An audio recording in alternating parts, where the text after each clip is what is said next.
This is the plaintiff, Wahida Carter. She says she paid for a private training session with the defendant and he put her into a group with other women. She wasn't getting the training she required to strengthen her core. The women he paired her up with were trying to lose weight, and when she complained, it fell on deaf ears. Bottom line, she wants a refund. The defendant refuses to give her one, and she's suing for the $966 she's rightfully owed. This is the defendant, Armando Gutierrez. He says the plaintiff has some existing ailments, so he wanted to test her abilities before he threw her into something which might have harmed or aggravated her existing ailments. He gave her 2 sessions, and the woman told him they weren't what she paid for, then demanded a full refund. He's accused of not working things out. All parties, please raise your right hands. Welcome back to the People's Court. Next case on the docket. The plaintiff hired the defendant to provide physical training sessions, and they were supposed to be private, but it turns out that she was in a group with a bunch of other women, so she wants her money back. Now, the defendant claims he just wanted to test the plaintiff's abilities out before he started rigorous one-on-one sessions so she wouldn't aggravate old injuries. It's the case of, what a dumbbell. Thank you, Douglas. You're welcome. All right, Ms. Carter, you are suing Mr. Gutierrez for $966 that you want returned to you because you feel you didn't get what you paid for. Tell me what happened, Ms. Carter. I had initially was a part of his gym for several years, and during COVID, it shut down. So did you know him personally when you were a part of his gym? Personally, no. Okay. He had gym sessions, and I was part of the group sessions that he had 4 or 5 in the morning, and I was part of his 5 a.m. group in the morning. Good Lord. Okay, go on. So during COVID, when the gym closed, we went for a few months. I did purchase a couple different sessions from him off and on when he would offer something. And then I decided I needed some core work, and I talked to him about specifically focusing on my core. So we made arrangements. We talked about what I needed, what he was going to offer, and I paid in full. And a couple of days before the session, he asked would I mind working with a couple of other women. And I specifically said, if we are on the same track, I don't have a problem with working with other women. But I don't get it. Were you paying for private lessons or you weren't paying for private lessons? I was paying for private. Okay. But I was pretty understanding of his time and how he had taken a hit. We had discussed that during COVID. And for financial reasons, that he may have wanted to add a few more women to the hour. I was open to that. Okay. I didn't have a problem with compromising as long as I'm getting what we talked about and what I wanted to achieve. Okay. So the first class, it didn't go quite well, but I said I'm going to be a little patient.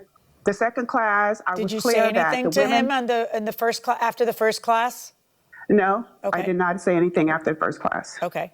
And the second session, I realized this is not going to work. There were younger girls, they were heavy. Well, there were younger girls, they were heavyweight, and they were looking to lose weight. Losing weight and gaining muscle is 2 different workout regimens. And even though I've had ailments in the past, in 64 years, I've had some ailments, but they've never stopped me from pursuing my physical fitness. You're how old? I'm 64, but at the time I was 63. Good Lord. And you're working out at 5 in the morning? I can barely make it to dinner, and you're working out 5. You are my hero. Okay, so after the second session, you figure out that this isn't going to work out, and what do you say to him? I share with him that this is not working out. In fact, my body is not only telling me it's not working out, the routines that we're doing is not giving me what I need. So I asked him if we could do something else. He says, well, I can fit you in at another time. Let's see what we can work out. And the couple of schedules that he offered me was later in the morning. By 9 in the morning, my workout is complete. My day has started. I'm not available. So I told him, so he said, okay, he would offer me my money back. I said, you can make payments if you like. I'm okay with that. And then a few weeks passed. He never made a payment. So I said, okay, look, let's do it this way. I know financially you may be strained. When I'm in town and I have some available dates, I will give you those dates and let's see if we can just get a workout in. And he said, oh, no, it's okay. I'm going to give you your money back. I have the text message here. He says, I'll make the first payment on November 26th. And I said, okay, that's fine. You can make the first payment then. He said, if I can make it in installments, I'd appreciate it. I said, yes, you can do that. The day came to make the payment, there was no payment. So I said, okay, it's coming around Thanksgiving. I'll just let it go. He has a couple kids, his wife, I'll let it go. Wait till after the holidays. January, I reached out to him again. He's like, okay, I had a few problems. My mom got sick. I'm going to make a payment. I said, okay. And I never received a payment, so then I took it to court. What's going on, Mr. Gutierrez? Well, Wahida's been with me for a while, and I have no bad feelings towards her at all. But yeah, COVID, it hit me pretty hard. It did, I'm not gonna lie, but so I decided to do private training. So I built a studio at my house, really nice, and we talked. I told her the private training is usually $665, and then I would give it to her for $500. Mentioned that that I do groups of 3. Well, private and groups of 3 are 2 different things, right? No, I told her I do private, but then I would accommodate that if she didn't mind working with a couple more people, since I was giving her a deal. And I can actually program workouts for more than one person, because there's so few people that you can make things, personalized. But she came in, and I hadn't seen her in a while, and I know, she's strong. Like, she can do a lot of stuff. I mean, you can see you're asking how old she is, she's great.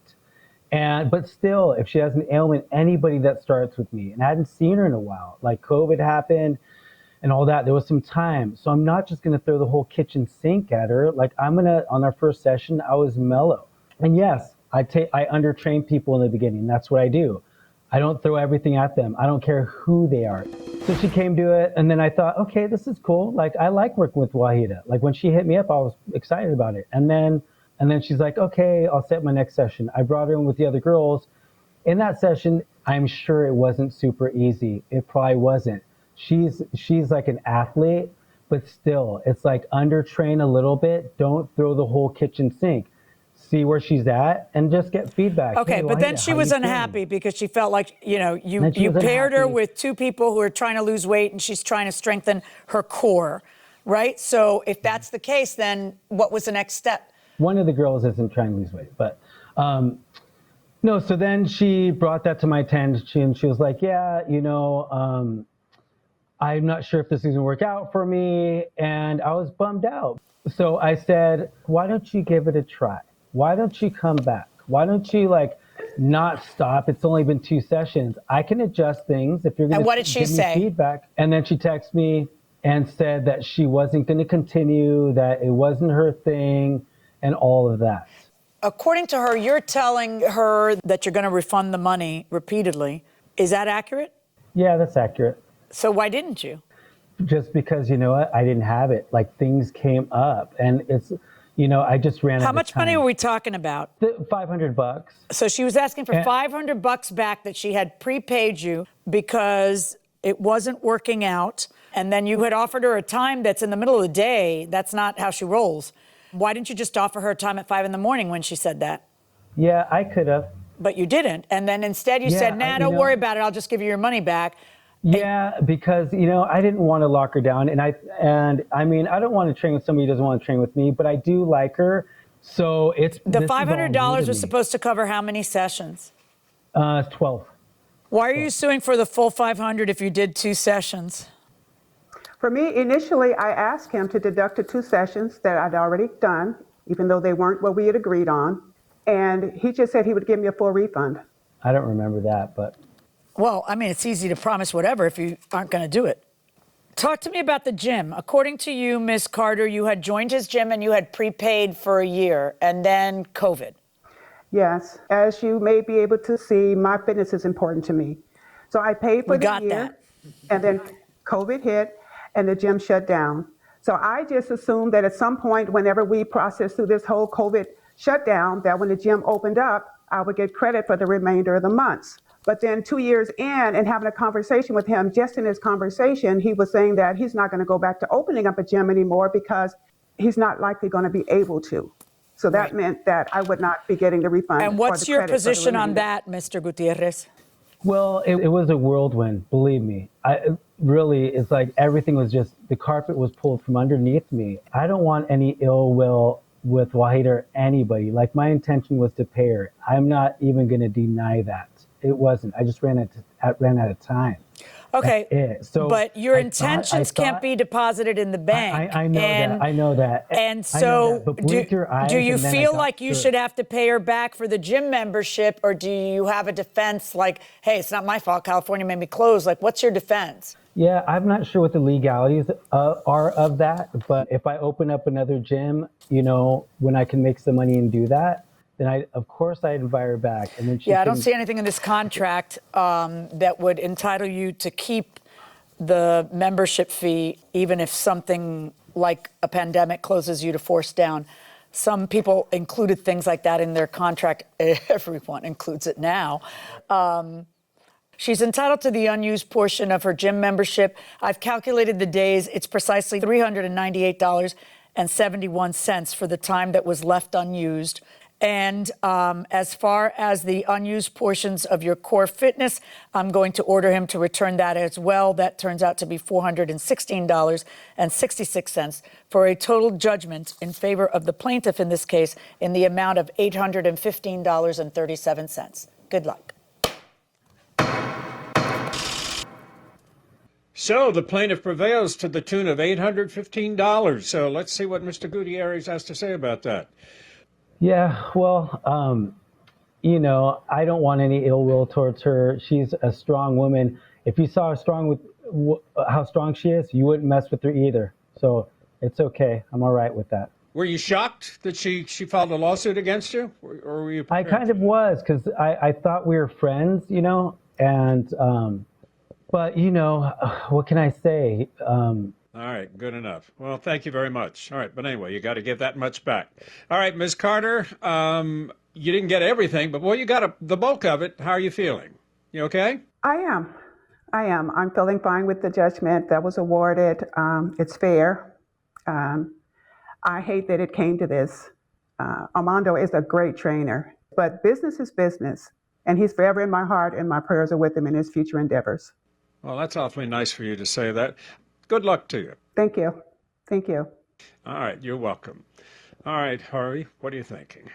So, Doug, part of the judgment here involved getting a refund because of COVID. I have to tell you, this is still an evolving area. When COVID allows people to undo a contract and get their money back. Some judges allow it, some don't. There's some legislation over it, and a lot of states haven't addressed it. So this is an evolving area of the law. What famous person do you wish you were friends with?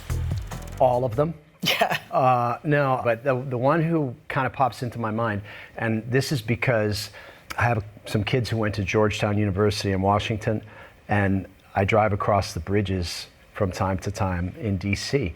And you probably remember back where were you in January? I was in law school. I was in law 1982. school when that happened. Right. I know what you're going to talk about. There was a plane crash in D.C. It was an Air Florida flight that hit one of the bridges, I think on takeoff in icy conditions. And it went down in the river in the Potomac. And there was this guy on the side shore watching people trying to get out of the plane and get rescued by a helicopter.